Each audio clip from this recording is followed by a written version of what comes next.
अस्सलाम वालेकुम नाजरीन, आज आपको ताज़ा तरीन ब्रेकिंग न्यूज़ से आगाह करता चलूँ कि पाक फ़ौज ने एक और कामयाबी हासिल कर ली। एक ब्लास्टिंग मिसाइल बना लिया।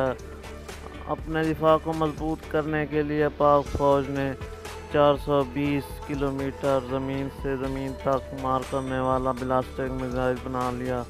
तो नाजरीन, आपको आगाह करते चलें कि पाक फ़ौज ने अपना दिफा करते हुए, अपने मुल्क का दिफा करते हुए एक और कामयाबी हासिल कर ली। तो चलते हैं वीडियो की जानिब।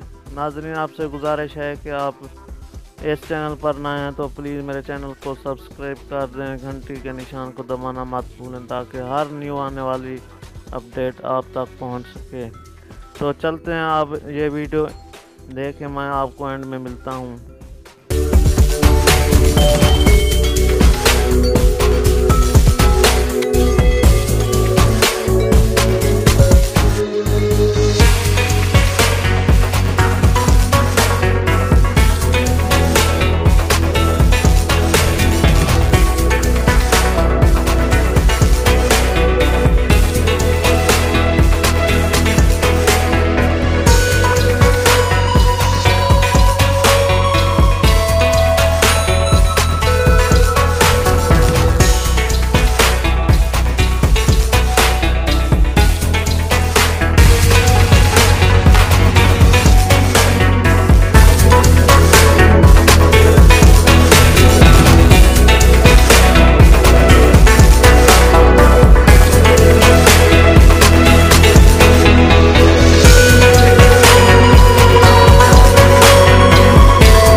दोस्तों, मैं उम्मीद करता हूँ ये वीडियो आपको बहुत अच्छी लगी होगी। अगर अच्छी लगी तो प्लीज़ इस वीडियो को लाइक करें, शेयर करें, कमेंट करें और मैं तमाम दोस्तों से गुजारिश करता हूँ मेरे चैनल को सब्सक्राइब करें। Thanks for watching. अल्लाह हाफिज़।